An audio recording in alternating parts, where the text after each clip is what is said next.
The YouTuber ACookieGod posted a video of him attempting to get 1 million cookies in 100 Minecraft days, and he tried his best. But being honest, that attempt was abysmal. He's constantly distracted, wastes his time on bad builds, and at one point, just sat there for 6 days. I can't leave the challenge like this. I have to prove this is possible, and I told him I would, so now my integrity is on the line. But I can't wait to beat him, because he was so confident. He promised his subscribers each a cookie, but in actuality, they got whatever less than nothing is. I've seen the Amish eating better than this. But I also don't think CookieGod realized how difficult of a challenge he set up, because 2 wheat makes 8 cookies, so you need 250,000 in total, which means every second you have to gather 2 wheat. So day 1, I was already falling behind. But if you look at our videos side by side, you'll notice a big difference. I actually had a plan. Like actual paper of numbers and builds, I optimized every aspect of this challenge, which even took me to some nerdy website about integer patterns. CookieGod sauntered around for I don't know what, while I had looted a shipwreck for iron and a diamond, chopped a bunch of wood from the village houses, which is really unethical, incredibly efficient, then set up a day 1 iron farm by ENX04 so we can get tools and pistons without wasting time in caves. So by the end of day 1, I had a village, iron tools, and an iron farm that gets us like 200 iron an hour. So what did CookieGod do? No way, this is real. So day 2, CookieGod goes around collecting more cocoa beans and crafts 4 stacks of cookies, which feels like a lot, but it's only 0.02% of 1 million. But that's Cookie's problem, because throughout the video, he tried many different methods for getting cookies, which made for an interesting video, but all that did was scatter his time. But we are different. If we want to beat this challenge, we can't be in the interesting video business, we have to be in the cookie business. So 2 days in, my method already diverged from his. We are going to pool all our resources into one cookie gathering method, and that is buying cookies from villagers. So I built a little villager pen to start breeding them. CookieGod also did villagers towards the end of his run, but he clearly didn't do the math. His 10 villagers won't cut it. You need 50, minimum, and all the weakness potions and gold to cure them. Because if you do that, they'll give you lower prices. Now, for the villagers to breed, each one needed a bed, so I set up a sheep farm.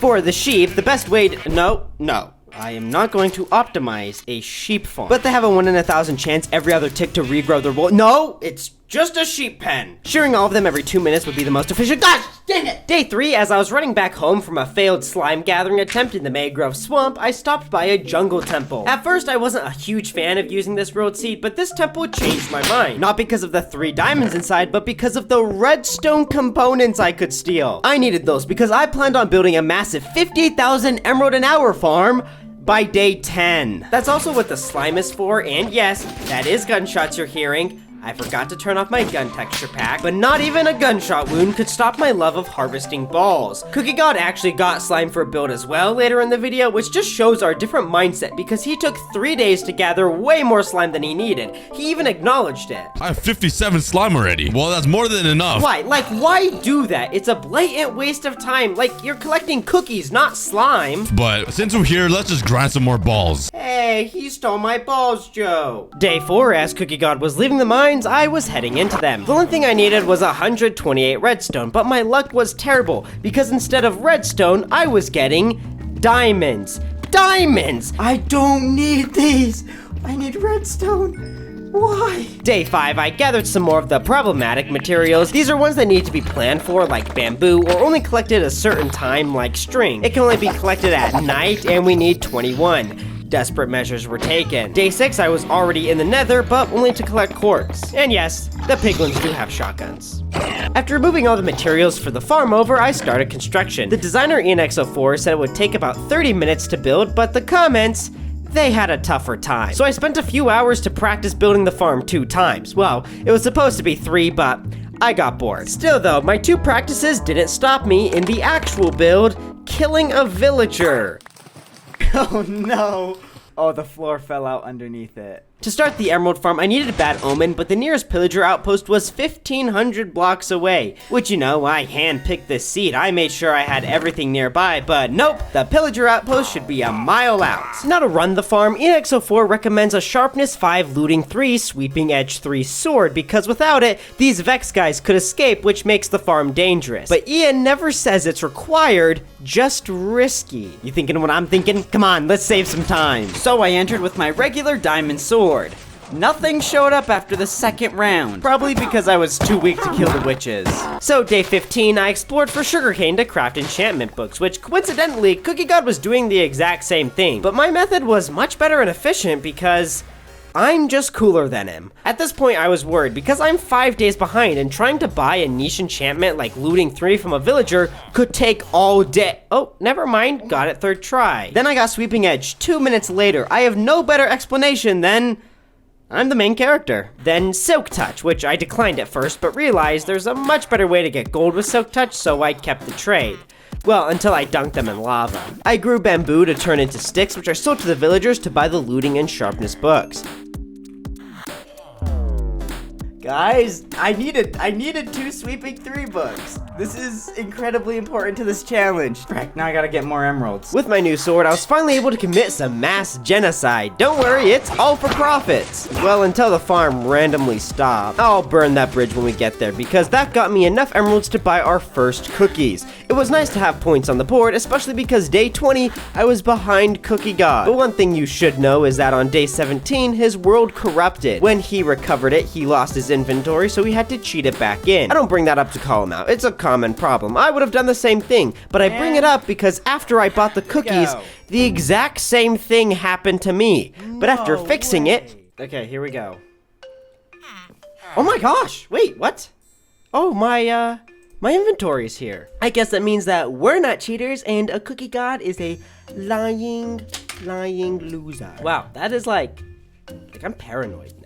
But day 20, while CookieGod was making a villager breeder, I was gathering materials for a gold farm. Each time we cure a villager, it basically costs like 1 gold block, so we need 50 of them in total. Manually mining that is not going to work. Once again, another ENX04 design. I promise this is the last one, but they're great farms for how cheap they are. The only difficult item was a singular turtle egg. Yes. I practiced this farm design as well, but only once because of how easy it is. To save on diamonds, I thought of clearing the area by exploding beds. I think the footage speaks for itself. Instead, to save diamonds, I'd only mine 1 of the layers of the farm because 2 is honestly overkill. It can produce a golden apple every 10 seconds. It'd be faster to do only 1 layer and just soak up the slower rates. But in the actual cookie world, I realized, hey, I have some librarians to sell me bookshelves, so I spent some cash and enchanted a nearly perfect diamond pickaxe with Soak Touch.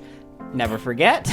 And once I made sure I was at the correct X and Z coordinates, I mined out our first and only layer. Note, I didn't check my Y coordinate, because if I did, I would have realized I was too low. So I ended up spending the time digging 2 layers, but only got the perks of 1. But even that mistake didn't slow down the build. As day 22, I was running the gold farm. Now what's Cookie doing on day 22? Harvesting carrots. It only took a day to get all the gold blocks, but after I dropped off the gold, I was back to the nether again to get just a single blaze rock. Because there's already a brewing stand in the village, I just needed blaze powder to brew the weakness potions. Those, combined with the golden apples, can cure zombie villagers, which means they sell us cookies for 1 emerald instead of 3. That means we only have to spend 1/3 of the time at the emerald farm. So I put mending on my sword so it wouldn't break and set up an auto clicker to run the farm for half an hour. Then, because I cheaped out on the storage system, I had to pause and craft the emeralds into blocks, then run it again. Now CookieGod does make an emerald farm to trade with villagers towards the end of his run, but this is when, once again, he didn't do his math. He built a much cheaper and simpler design. That's great, less wasted time, but it only does 3,000 emeralds an hour. But to afford 1 million cookies, we need like 1,000 stacks of emeralds, which would take 62 days with CookieGod's farm. Right now he's confident, he's ahead of me, but once I have my emeralds, CookieGod will crumble.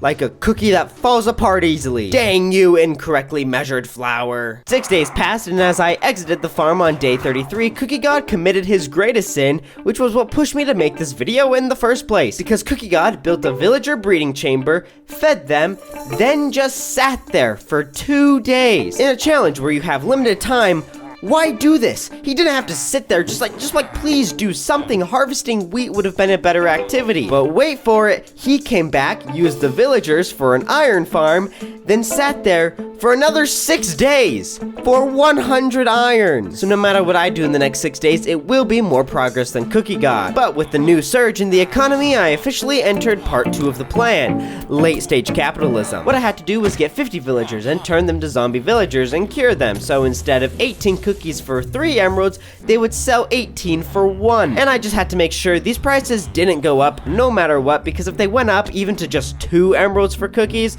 I would run out of emeralds and not have enough time. Now, villager prices are finicky, but I've never seen a challenge where a price going up will ruin every plan, so most people just leave it to, yeah, it can be kinda random. But there are some obvious factors, like don't murder the children. Villagers flippin' hate that. Unless you dunk them in lava. Curing villagers from a zombie villager gives a permanent trade decrease, but also if villagers observe a curing, that gives a temporary decrease to them. This is where I got lost on how to calculate a price. Those who observe the curing can gossip about it with other villagers, lowering their prices as well, but at an increasingly lower rate until there's no decrease. How the frick am I supposed to keep track of that? So I decided I wouldn't deal with that stress and I would just go for the permanent decrease. Since cookies are the 3rd unlocked trade, I had to level up each villager twice before I would cure them. Their first trades are random, either being selling carrots, potatoes, wheat, beetroot, or just buying 6 bread. Obviously, money isn't an issue, so buying up 60 bread to level them up is much quicker than harvesting 220 carrots. That just meant I'd have to cycle everyone's trade, lock in those with the bread trade, then do it until I had enough villagers to cure. But yes, to cut down on how many potions I needed, I did a mass curing. And it wasn't until writing that sentence, looking at this footage felt a bit more wrong. I found my routine pretty quickly. Once the sun rose, villagers would restart their trades. I traded with all 45 villagers I had, then by the time I got to the end, the first ones I traded with would restock, so I could trade for the second and final time in the day. At this point, I could trade a 3rd time with them, but I was worried that would raise their prices. See, villagers change their rate based on supply and demand. If a villager were to sell out of cookies often, they'll see there is demand and then raise the prices. To be exact, every sellout, they raise their prices by a multiplier of 0.05. So I just have to wait, which gave me a bunch of time to kill during the day. I thought to myself, what if we set up a wheat farm? It's right next to the trading hall, and I used dirt from basically my backyard. I couldn't be bothered to go farther out. Yes, it's not the most efficient, but getting just a few extra cookies might be enough to turn the tide. Except, after day 48, there might not be a tide to turn, because those villagers who I couldn't afford to have them raise their prices, guess what they did? Oh my gosh, 8? Why are you guys like going on strike or whatever? Oh no, not the union. Not the union. That's because there's still more factored into prices. Yes, supply and demand. Rates go up as you buy more, so you'd assume not buying anything would move the prices down. Yes, but also no, because prices could be lowered by trading. Now in the script, I just went into a big explanation about this equation here, what every variable means, and how it doesn't factor in everything, like restocks and hero of the village. But after listening to it, I realized if I posted the video with that paragraph, everyone watching would have gotten dumber. I just don't understand it well enough to be able to explain it to you. Okay, here's the equation. Now, shut up. It felt like the only solution was to just wait for the prices to drop, but even if we waited a day, I knew they would very well raise again. Even if I spent the day waiting at the emerald farm, it'd be like handing out a stimulus check in an ever-inflating economy. Instead, what we need is more cured employees. If I doubled down on the amount of workers, I could trade with one side of the hall while the other side's prices go down. I was really glad I decided to construct the gold farm, because if I had gone down the manual route of collecting gold, I have no clue what I would have done. There just wouldn't have been time. No! No! Stop! Stop!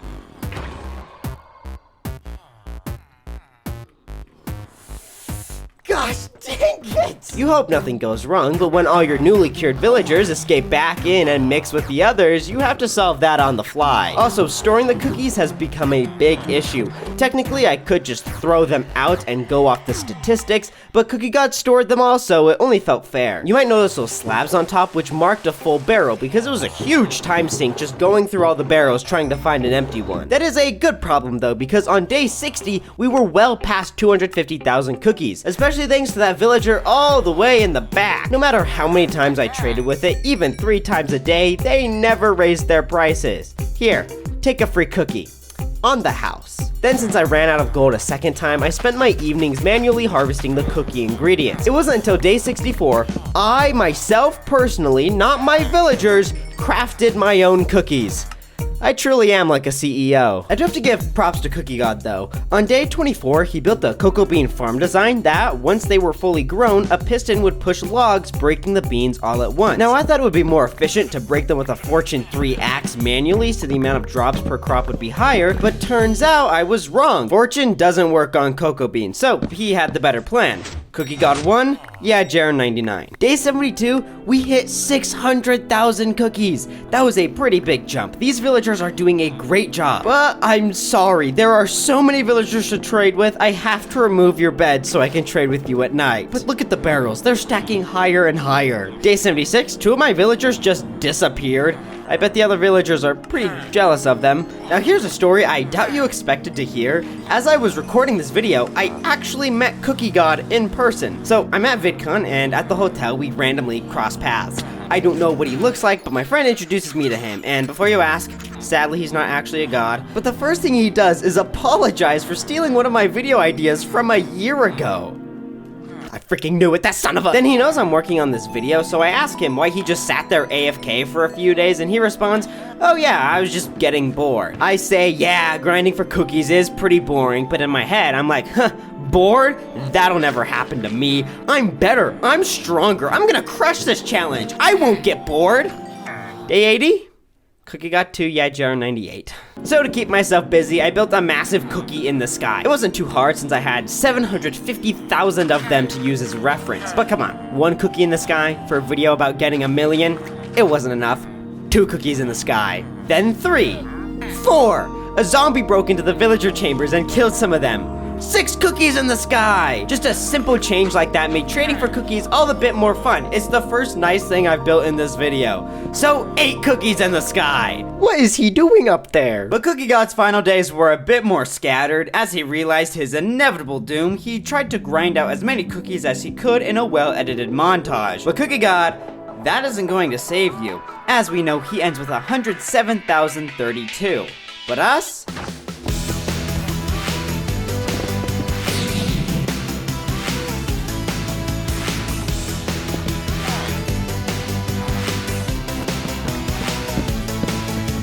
$1,025,812. Frick, yeah, we've done it. Gotten 1 million cookies in 100 days, and I'm pretty sure this is also the world record amount. But even better, we have just proven that CookieGod is not a cookie god, but just a cookie man. Here, I made this little banner for you just so you don't get sued for false advertising, because the title of God belongs to me. And as the sun rose on day 100, I could finally rest and eat my first ever cookie. I'm not kidding. I committed mass ecological destruction just to eat 1 cookie. I'm now truly a CEO.